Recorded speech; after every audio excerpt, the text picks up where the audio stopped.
Good afternoon, everyone. Today we are going to discuss about the cilia and flagella. Cilia is basically the hair-like structure which is present on the surface of the cell, and it provides a sort of movement. But when we are talking about the flagella, then this is the organ which is going to provide some motility to the organism, and these both are basically hair like outgrowth of the cell membrane. Cell membrane के ऊपर पाए जाने वाले hair like outgrowths हैं. और next thing, cilia are usually small structure which work like a oars, causing the movement of either the cell or the surrounding fluid, which is going to provide the sort of movement inside the fluid, or it is there on the surface of the cell. That is why when it will move, then the cell can move. And flagella are comparatively longer and responsible for cell movement.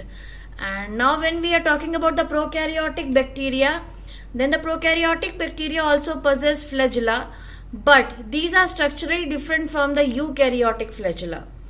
And when we are talking about its structure, then you can see that it is having the sort of membrane in the outer surface that is known as a plasma membrane. The core called the exoneme, the center part, that is the core, it is known as the exoneme. Okay, and possesses a number of microtubules. Actually it is made up of microtubules which are running parallel to the long axis. Okay, so this is about the cilia and the flagella, and the few more things which are remaining is, next thing, the exoneme usually have 9 doublets. 9 doublets, I'll show you how. See, start counting from here. 1, 2, 3, 4, 5, 6, 7, 8, 9.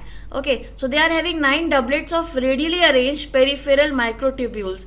Actually they are made up of microtubules, that is why it is given to you again and again. And having a pair of centrally located, here in the center you can see that here is a pair which is also getting connected from each other. That is the reason it is counted as a 9 plus 2, 9, 10 and 11. The central tubules are connected by a bridge. Here is a bridge in between, and it is also enclosed by the central sheath. Here this one is the central sheath in the red, which you can see, which is connected to only the tubules of each peripheral tublets by the radial spokes. And it is basically connected, the central sheath is basically connected with the radial spokes. Thus there are 9 radial spokes. How many radial spokes? 1, 2, 3, 4. The number of this doublet, the same the number of the spokes. The peripheral doublets are also interconnected. As you can see that they are also interconnected with this one.